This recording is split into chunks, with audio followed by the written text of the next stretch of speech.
Hello दोस्तों, स्वागत है आपका पीबी एजुकेशन सिस्टम में। आज मैं फिर आपके सामने उपस्थित हूँ यूपी टेट के ईवीएस सब्जेक्ट को लेके। तो आज हम टॉप 30 क्वेश्चंस के बारे में बात करेंगे। और वो ये जो क्वेश्चन है वो ऐसे क्वेश्चन है जो बहुत ही ज़्यादा पूछे गए हैं आपके ईवीएस सेशन से जब हम यूपी टेट की बात करते हैं। तो आई होप आप सभी लोग बहुत बढ़िया होंगे और अपनी तैयारी को बेहतर बनाने के लिए डेली कुछ ना कुछ आप अच्छा सीख रहे होंगे और अपने सब्जेक्ट जो है सिलेबस जो है सभी पूरा कंप्लीट कर रहे होंगे। चलिए ज़्यादा टाइम वेस्ट न करते हुए वीडियो को शुरू करते हैं। और हाँ, यदि आप चैनल पे पहली बार हैं तो चैनल को सब्सक्राइब करें और बेल आइकन को भी प्रेस कर दें ताकि मेरी जितनी भी वीडियो आने वाली हैं फ्यूचर में वो आप तक पहले पहुँचे। और हाँ, कमेंट बॉक्स में ज़रूर बताएं कि आपका स्कोर कितना रहा और आपके लिए ये जो क्वेश्चंस है वो कितने इजी हैं, क्योंकि जितने भी 30 क्वेश्चन हैं बहुत ही इजी हैं, क्योंकि ये टॉप 30 हैं। टॉप 30 का ये कहने का मतलब है मेरा कि 30 क्वेश्चन वैसे हैं जो बहुत ज़्यादा यूपी टेट में पूछे जाते हैं। तो चलिए देखते हैं आज का पहला सेशन या इस सेशन का पहला क्वेश्चन। ठीक है, पहला क्वेश्चन है, प्रकाश संश्लेषण के दौरान हरे पौधे निम्न में से किसे सोख लेते हैं। ठीक है, और ज़्यादा हम बात नहीं करेंगे डिटेल में, सीधे हम ऑप्शंस देखेंगे कि क्या है, कैसे है, किस लिए। ठीक है, और बहुत ज़्यादा डिटेल में हम बातें नहीं करेंगे।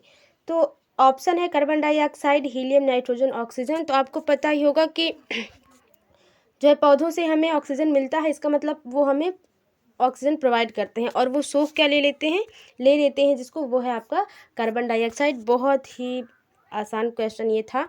आगे देखते हैं, 16 घास स्थल कहाँ पाए जाते हैं, हिमालय, पश्चिमी घाट, पूर्वी घाट या विंध्याचल में। तो इसका सही ऑप्शन है जो 16 घास है वो आपके पाया जाता है पश्चिमी घाट में। ठीक है, आगे देखते हैं, विश्व पर्यावरण दिवस कब मनाया जाता है, 5 जून, 2 दिसंबर, 16 सितंबर, 11 जुलाई। तो आपको सभी को पता है विश्व पर्यावरण दिवस कब मनाया जाता है, वो है आपका 5 जून। ठीक है, wild life institute of India कहाँ स्थित है, अहमदाबाद, नई दिल्ली, कोयम्बटूर, देहरादून। तो बहुत ही इजी जो है इसका क्वेश्चन है और इसका ऑप्शन जो है आपका देहरादून। आपको पता होगा क्योंकि ये सारी चीज़ें बहुत ज़्यादा पूछी जाती हैं यूपी टेट में और बहुत टफ लेवल भी नहीं पूछा जाता। अगर आप 10th तक अच्छे से पढ़े हैं, साइंस, इंग्लिश, मैथ सब कुछ, तो आप अच्छा क्लियर कर ले जाएंगे उसे। किस वर्ड की उपस्थिति के कारण पौधे हरे होते हैं, एंथोसाइनिन, कैरोटीनॉइड, लाइकोपिन, क्लोरोफिल। तो क्लोरोफिल आपको पता ही है, क्लोरोफिल की वजह से जो पत्ते के रंग हरे होते हैं। पौधे का कोई भी भाग अगर हरा है तो उसमें क्लोरोफिल है। हाँ, ऐसा नहीं कि अब आलू का जो है भाग वो हरा है तो वो उसमें क्लोरोफिल है, नहीं, वो वहाँ दूसरी बात हो जाती है। ठीक है, आगे देखते हैं, जड़ी बूटियों की रानी, जो आपका बहुत ज़्यादा क्वेश्चन पूछा गया था।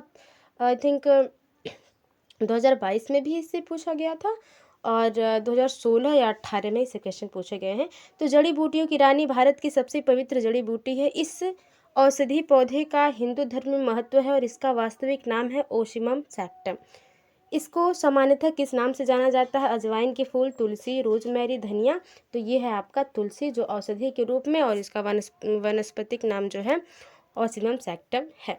आगे देखते हैं, ओजोन परत का अधिकतम ह्रास निम्न में से किस पर हुआ है, भूमध्य रेखा, उत्तरी ध्रुव, दक्षिणी ध्रुव, इनमें से कोई नहीं। तो सही ऑप्शन जो है वो आपका है तीसरा जो है आपका दक्षिणी ध्रुव। दक्षिणी ध्रुव पे ओजोन परत का जो अधिकतम ह्रास है, वहाँ पे आपको एक छिद्र भी दिखाई देता है पश्चिमी पूर्वी की बात, लेकिन सबसे ज़्यादा नुकसान जो हुआ है वो आपका तीसरा ऑप्शन हो जाएगा। आगे देखते हैं, लोकसभा के चुनाव हेतु अधिसूचना कौन जारी करता है। अब देखिए ये अधिसूचना क्या है, लोकसभा में क्या होता है, किस प्रकार के सदस्य हैं, क्या इसकी बातें हैं, सब इसमें डिटेल में बात करेंगे। और कोशिश ये करेंगे जब हमारा सुपर टेट आएगा, जब इसकी बहुत ज़्यादा अधिकता हमें जानने की ज़रूरत होगी, वहाँ पे हम डिटेल में इन सब चीज़ों की बात करेंगे और बारीकी से बात करेंगे। ऑप्शन है गृह मंत्रालय, भारत का निर्वाचन आयोग, राष्ट्रपति, लोकसभा सचिवालय।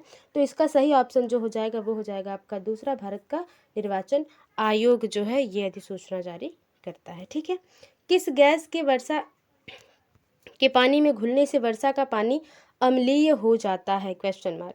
Carbon dioxide, hydrogen peroxide, nitrogen monoxide, sulphur dioxide.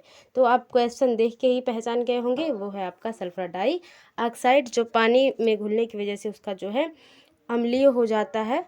और अम्लीय वर्षा की वजह से ही जो है अपने ताजमहल का रंग जो पीला होता जा रहा है वाइट से। ठीक है, आगे देखते हैं, भारतीय संविधान में विधि का शासन विचार कहाँ से लिया गया है? स्विट्जरलैंड, अमेरिका, इंग्लैंड और आयरलैंड। बहुत ही इजी क्वेश्चन है और इसका जो सही आंसर है वो है आपका इंग्लैंड। इंग्लैंड से है जो विधि का शासन लिया गया है। विधि के शासन में क्या क्या बातें हैं, किस प्रकार की बातें हैं, ये केवीएस का जब आपका जो है ये पोर्शन आएगा आपका पॉलिटिक्स वाला, तो वहाँ वहाँ हम बात करेंगे पॉलिटी में, ठीक है।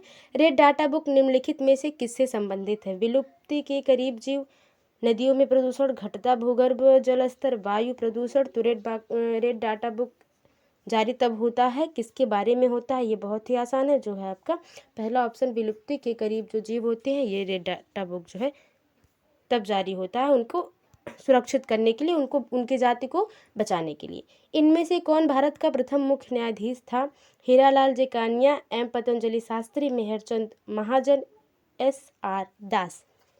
तो सही ऑप्शन है आपका पहला, हीरालाल जी कानिया जो है वो प्रथम मुख्य न्यायाधीश थे, ठीक है। आगे देखते हैं, ध्रुव तारा कहा जाता है किसको? उत्तरी तारे को, दक्षिणी तारे को, पूर्वी तारे को या पश्चिमी तारे को? तो आपको पता ही सबसे तेज चमकने वाला जो है तारा, जिसको हम ध्रुवीय तारा के नाम से जानते हैं, ठीक है, वो है आपका पहला उत्तरी तारा, जो उत्तर की साइड में ही हमें दिखाई देता है।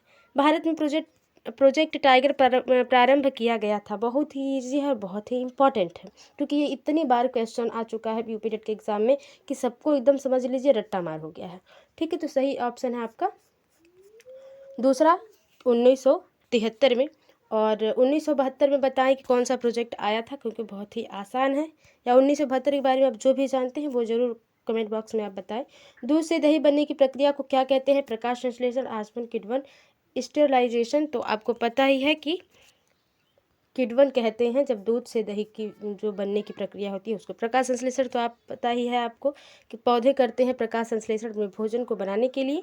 फूलों की घाटी अवस्थित है जम्मू कश्मीर में, हिमाचल प्रदेश में, सिक्किम में, उत्तराखंड में। तो आपको पता है कि फूलों की घाटी कहाँ स्थित है, कहाँ हम फूलों की घाटी की बहुत ज़्यादा चर्चा या बहुत ज़्यादा बातें सुनते हैं, वो आपका उत्तराखंड। क्यों? इसलिए ये प्रसिद्ध हो जाता है उत्तराखंड का जो फूलों की घाटी, क्योंकि एक ऐसी घाटी है जिसका नाम कुछ अलग सा है। उसमें एक ही समय में कई प्रकार के फूल जो है दिखाई देते हैं आपको, जो दिखने में बहुत ही मनोहर लगता है। इसी वजह से इसको फूलों की घाटी उत्तराखंड का उसे कहा जाता है, ठीक है। कोटोपैक्सी एक जागृत ज्वालामुखी है, बहुत ज़्यादा क्वेश्चन पूछा गया है। जो अवस्थित है वो कहाँ है? सिसिली में, हवाई में, एंडीज में या रॉकीज में? तो एंडीज पर्वत श्रृंखला कहाँ है जरूर बताएं, ठीक है, क्योंकि एंडीज पर्वत श्रृंखला बहुत ही प्रचलित पर्वत श्रृंखला है और इसके बारे में आई थिंक सभी लोग जानते हैं, ठीक है।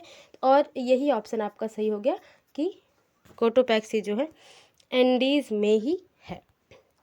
गंगा नदी निकलती है अरावली श्रेणी से, लद्दाख ग्लेशियर से, गंगोत्री ग्लेशियर से, मिलाप ग्लेशियर से। तो ग्लेशियर आपको पता ही है, बर्फ़ का वो जमाव जो बहुत कई वर्षों बाद, कई सालों बाद वो पिघलता है, तो वो ग्लेशियर हो जाता है एक प्रकार का। तो गंगा नदी कहाँ से निकलती है? तो आपको ये भी ऑप्शन बहुत ही ईजी आपको पता होगा, जो है आपका तीसरा, गंगोत्री ग्लेशियर। आगे देखते हैं, अंतर्राष्ट्रीय न्यायालय का मुख्यालय कहाँ है? ठीक है, जिनेवा में, हेग में, न्यूयॉर्क में या पेरिस में? तो सही ऑप्शन जो इसका है वो है आपका हेग, ठीक है। 19 का दूसरा हो जाएगा हेग में, जो आपका अंतर्राष्ट्रीय न्यायालय का मुख्यालय है, ठीक है। आगे देखते हैं, इंटरनेशनल वाली बात हो रही है यहाँ पे। निम्नलिखित में से कौन सा जैव मंडल का अजैविक घटक नहीं है? ठीक है, अजैविक घटक नहीं है। प्रोटीन, मृदा, कवक या फास्फोरस? तो अजैविक है प्रोटीन भी, मृदा भी, फास्फोरस भी, लेकिन जो कवक है वो कहीं ना कहीं आपके जंतु प्राणियों सूक्ष्म जीवों में आता है, तो ये आपका अजैविक नहीं जैविक घटक है। यही ऑप्शन सही हो गया, ये बहुत ज़्यादा क्वेश्चन में पूछा गया है। अगला देखते हैं, निम्नलिखित में कौन सा वृक्ष जैविक कीटनाशक का उत्पादक है?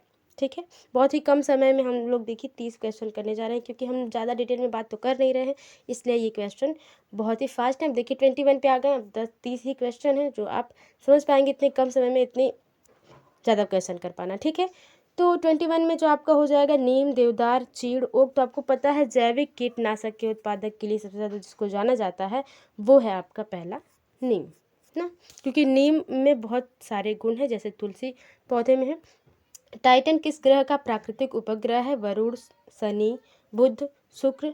तो आपको पता ही चल गया होगा कि टाइटन किस ग्रह का जो है प्राकृतिक उपग्रह है। आपके जैसे पृथ्वी जो है उपग्रह है वो आपका चंद्रमा है ना, पृथ्वी का जो उपग्रह है वो आपका चंद्रमा है। उसी तरह शनि का भी टाइटन एक ग्रह है जो क्या है उसका उपग्रह है, ठीक है। शनि दूसरा ऑप्शन सही हो जाएगा। बुध जो है सूर्य का सबसे नज़दीकी तारा है और पृथ्वी की बहन शुक्र को कहा जाता है।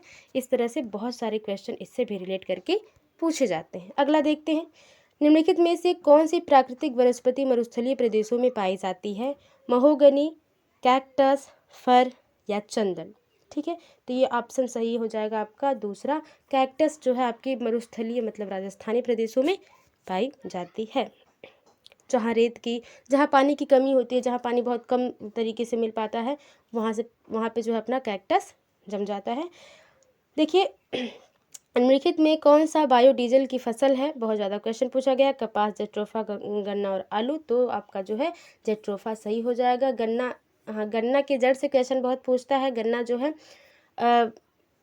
गन्ना की जो जड़ें होती हैं वो अपस्थानिक होती है, जैसे मूसला जड़ के बाद ये अपस्थानिक जड़ें इस तरह से निकली होती है जो पृथ्वी पे इसको सहारा प्रदान करती हैं, ठीक है। ये अपस्थानिक जड़ें होती हैं इसकी। आगे देखते हैं, मध्य प्रदेश में कौन सा शहर झीलों का शहर कहलाता है? भोपाल, उज्जैन, इंदौर, ग्वालियर। तो 25 का जो सही आंसर हो जाएगा वो हो जाएगा आपका भोपाल। भोपाल त्रासदी में किस गैस के कारण जो हुआ था, जो दुर्घटना हुई थी उसके बारे में भी क्वेश्चन पूछा गया है। फिलहाल यहाँ पे वो क्वेश्चन नहीं है, अगली वीडियोस में वो क्वेश्चन जरूर आएंगे। आगे देखते हैं, शिक्षा की सबसे बहुमूल्य निधि है क्या है? सब शिक्षक के लिए सबसे बहुमूल्य चीज़ें क्या है, अनमोल चीज़ क्या है, इम्पोर्टेंट क्या है? सेवा, मतलब कि सेवा करना, कि उस जो है एक टीचर के रूप में आप देश के बच्चों को पढ़ा रहे हैं, उनको उनका भविष्य बना रहे हैं, तो वो आपकी सेवा है, तो सेवा उसके लिए बहुत अनमोल है, बहुमूल्य है। वेतन है, गर्व है या बच्चों का विश्वास। तो सही ऑप्शन हो जाएगा आपका 26 का चौथा, छात्रों का विश्वास, क्योंकि बहुत ही बहुमूल्य निधि है। अगर बच्चे आप पर विश्वास करने लगे, अगर आप बच्चों के विश्वास पर खरे उतर पाए या उनके विश्वास को जीत पाए, तो वो आपके लिए बहुत बड़ी बात है, क्योंकि वहाँ पे कई प्रकार के बच्चे होंगे जिन्हें आपको जो है आपको एक परिवार के रूप में मानना थोड़ी सी मुश्किल बात हो जाती है, लेकिन अब बहुत ही आसान है। आगे देखते हैं, निम्नलिखित में से सबसे उपयुक्त शिक्षण विधि है? विचार गोष्ठी एवं श्रुतलेख, विचारों की बात करना या सुनना और लिखना, श्रुतलेख एवं दिया गया कार्य, विचार गोष्ठी एवं कार्य योजना, व्याख्यान एवं श्रुतलेख। व्याख्यान की हमेशा बात सही नहीं होती और ये बहुत ही परफेक्ट मेथड भी नहीं है पढ़ाने के लिए, खासकर प्राइमरी लेवल की बात करी जाए तो यहाँ पे सबसे सही ऑप्शन जो हो जाएगा आपका वो हो जाएगा तीसरा, विचार गोष्ठी, मतलब बच्चे तर्क भी कर पाएँ और कार्य की योजना भी बना पाए। अगला देखते हैं, निम्नलिखित में से कौन सी गैस या ग्रीन हाउस गैस नहीं है? निम्नलिखित में से कौन सी ग्रीन हाउस गैस नहीं है? Carbon dioxide, nitrous oxide, helium, methane. तो आपको पता है सबसे सही ऑप्शन क्या हो जाएगा, वो हो जाएगा आपका तीसरा, हीलियम जो है आपका वो ग्रीन हाउस इफेक्ट में इसका योगदान नहीं होता है, हालांकि मीथेन, कार्बन डाई इनकी बहुलता होती है, ठीक है। क्लोरोफ्लोरोकार्बन हो गया ये भी। और आगे देखते हैं क्वेश्चन, गिर वन्य जीव अभयारण्य निम्न में से किस वन्य जीव का संरक्षण करता है? हाथी, शेर, गैंडा, सांप, ठीक है। तो सबसे ज़्यादा गिर वन्य जीव अभयारण्य में जो सबसे ज़्यादा जीव रहता है वो है आपका शेर, ठीक है। और गिर जो वन्य जीव अभयारण्य है ये आपका गुजरात में है, ठीक है। और मैं बता दूं आपको कि गैंडे की जो बात है वो एक सींग वाला जो गैंडा है वो कहाँ पाया जाता है आपको पता है? और वहाँ जहाँ पाया जाता है उसका नाम कमेंट बॉक्स में ज़रूर बताइएगा, क्योंकि बहुत ही फेमस और बहुत ही प्रचलित है, उसका नाम किसको नहीं पता होगा ना। आगे देखते हैं कि अंतर्राष्ट्रीय ओजोन दिवस कब मनाया जाता है? 16 सितंबर, 7 दिसंबर, 30 मार्च, 22 अप्रैल को। तो सही ऑप्शन है आपका 16 सितंबर को अंतर्राष्ट्रीय ओजोन दिवस मनाया जाता है। तो ये थे आपके 30 क्वेश्चन, जो बहुत ही कम समय में मैंने पूरी कोशिश की है कि बहुत ही कम से कम समय में मैं आपको 30 क्वेश्चन प्रोवाइड कर सकूं। आई होप आपको वीडियो हेल्पफुल लगी होगी, और थोड़ी सी भी अगर वीडियो आपको इंटरेस्टिंग लगी हो, हाँ लगा हो कि इसमें थोड़ी सी एफर्ट लगा है इस वीडियोस को बनाने में, आप तक पहुंचाने में, तो वीडियो को लाइक करें और कमेंट बॉक्स में बताएं वीडियो आपको कैसी लगी। चैनल को भी सब्सक्राइब जरूर कर लें। मिलते हैं आपसे अगली वीडियो में, तब तक के लिए bye bye and take care.